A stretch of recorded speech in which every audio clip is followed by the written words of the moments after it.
Alright, we've got another super cool Injustice for All related top secret audio release today that delivers today no fade version. It's going to have 9 different audio parts in the video, including the entire fully automated bass stem, so please, stick around.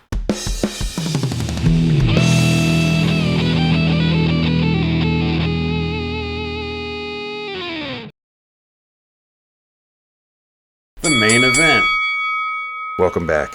Alright friends, Ian has done it once again. He's created a no-fade version of To Live Is To Die. I'll be giving you my re-remastered and de-remastered versions of that, as well as my complete, fully automated version of Ian's super stem that the previous bass-only video was based on, a fade version, a de-remastered version of that, a Jason's Revenge version, a de-remastered version of that, and both album-level bass versions for your mixing enjoyment.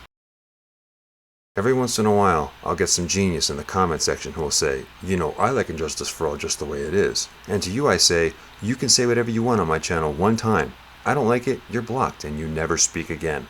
This place is a haven for those of us who wished the first 4 albums had as much bass as the Black Album. If you don't like it, do the rest of us a favor and fuck off. Your Metallica sounds like this.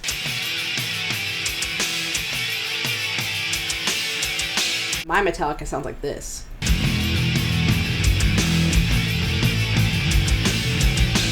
Where did you find that? Echo Bass YouTube. They've got all the early Metallica with the bass parts fixed. Alright, I'm going to give you a very brief rundown on the audio. I'm not going to play any of it for you. That would take a very long time. This is the remaster. Right below it are the 2 no-fade tracks, automated to fade in and fade out on the beginning and end of the bass stem. This is the middle section of the song. Those 2 together comprise the 3 automated bass stems we gave you on the last video. They're seamless where they begin and end and where they merge. So I'm pretty proud of that. Just below this is the fully fleshed out, fully automated no fade stem that you're getting today.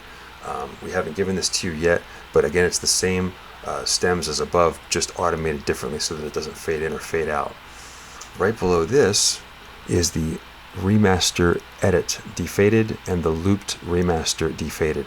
And how this works is there's no acoustic audio at the beginning or end of the song like on the album.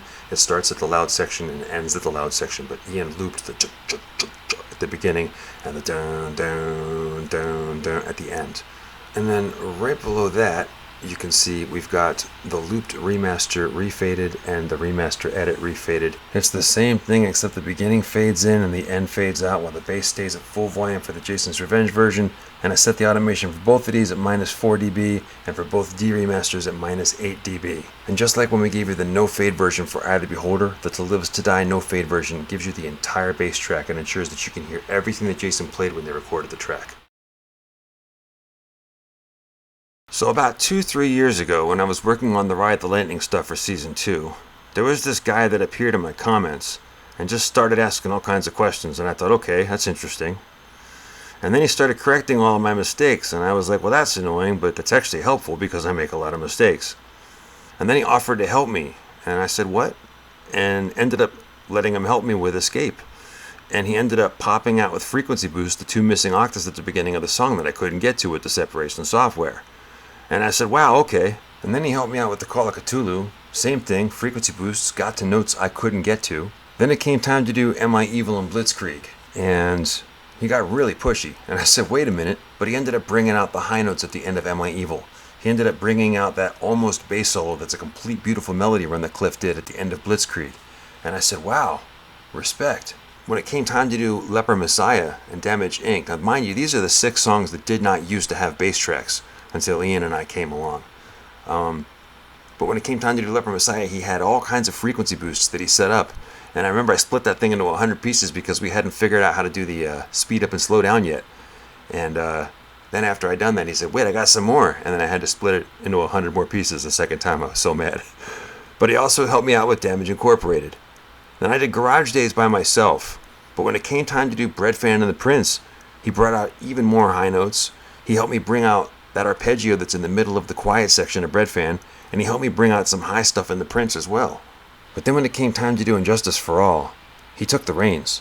For the 4 songs that didn't used to have bass tracks, he amassed all kinds of stems, of isolated stems and this and that, and mixed them all together. The best parts, weaved them all together into those super stems that we now enjoy.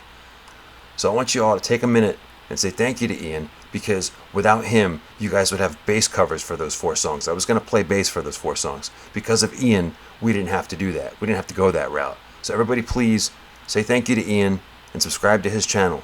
Now the next and final song in the series is Dyer's Eve. And while Ian made some suggestions for my automation in that song, he would shrug that off as nominal compared to the more significant work he's done in the recent past.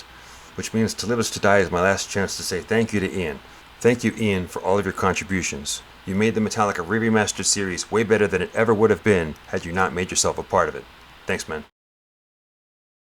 And just a reminder, you're watching Echo Bass. Over on Echo Bass 2, we have all the audio for you. Re-remastered song videos, demastered videos with the isolated tracks, and bass-only videos with loud bass remixes that I like to call D-remasters. Not to mention full EPs and full albums re-remastered, and playlists broken down by album era. I like to think of Echo Bass as my channel, and Echo Bass 2 as Metallica's channel. Only better. That's going to do it for this week. I want to say thank you to everyone who has stuck with us for however long you've been with us. Dyer's Eve, the last song of the series, should be out this weekend, fingers crossed. In the meantime, thank you so much for watching. Please like and subscribe. This is the Metallica Re-Remastered series. Stay tuned for more. I wasn't going to do a blooper this week because of the F-bomb in the beginning of the video. I farted.